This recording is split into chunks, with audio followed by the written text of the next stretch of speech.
ইরানের মিসাইলের আওতায়। চারদিক ঘিরে ইরানের মিসাইল ইসরায়েলে যে প্রলয় সৃষ্টি করেছে সেই বর্ণনা তুলে ধরতে ভয় পাচ্ছে পশ্চিমা গণমাধ্যমগুলোও। এক রাতের ব্যবধানে তেল আবিব, জেরুজালেম, হাইফা, এইলাত সহ নেতানিয়াহুর দেশটি এখন কার্যতই ধ্বংসস্তূপে পরিণত হয়েছে। হাইফার তেল শোধনাগার থেকে শুরু করে তেল আবিবের বিদ্যুৎ কেন্দ্র, ইরানের ক্ষেপণাস্ত্রে এখন চারদিকে শুধু মৃত্যু আর ধ্বংসের চিহ্ন। ইরানের ক্ষমতাকে যেন ছোট করেই দেখাতে চেয়েছিলেন নেতানিয়াহু। বড়াই ছিল নিজের আকাশ প্রতিরক্ষা ব্যবস্থা নিয়েও। কিন্তু ইরান যখন সত্যিকারের আক্রমণ শুরু করলো, কাজে এলো না তার কোনো কিছুই। ইসরায়েলের প্রতিটি কোণেই আছড়ে পড়ছে ইরানের ক্ষেপণাস্ত্র।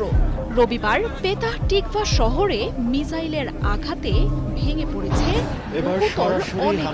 বেশ কয়েকজনের মরদেহের পাশাপাশি ধ্বংসস্তূপের নিচে নিখোঁজদের সন্ধানে চলছে এবং সেই হামলার দৃশ্য সরাসরি বিশ্ববাসীকে দেখার আমন্ত্রণ জানিয়েছে। ফেসবুকে একটি পোস্টে এই ঘোষণাটি দিয়েছে ইরানের সশস্ত্র বাহিনী। ইরানের ক্ষেপণাস্ত্র আঘাত হেনেছে দেশটির বিদ্যুৎ কেন্দ্রে।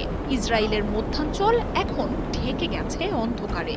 বিদ্যুৎ ফেরাতে জরুরি সেবাকর্মীরা কাজ করছে বলে বার্তা দিয়েছে প্রশাসন। তবে একদিকে অন্ধকারে ঢেকে যাওয়া শহর, আর আরেকদিকে রাতের আকাশ আলোকিত করা একের পর এক মিসাইলের আঘাতে ইসরায়েলিরা এখন গাজার পরিস্থিতি যেন টের পাচ্ছেন।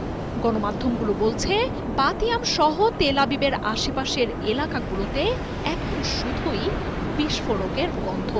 তেল আবিব জুড়ে শুধুই ভয় আর ধ্বংসস্তূপ।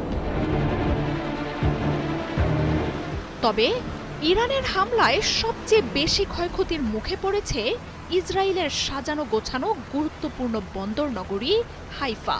শহরটির গুরুত্বপূর্ণ তেল শোধনাগারে অন্তত 2টি মিসাইল সরাসরি আঘাত করেছে। আগুন আর বিস্ফোরণের শব্দে কিছুক্ষণ পরপরই কেঁপে উঠছে শহরটি।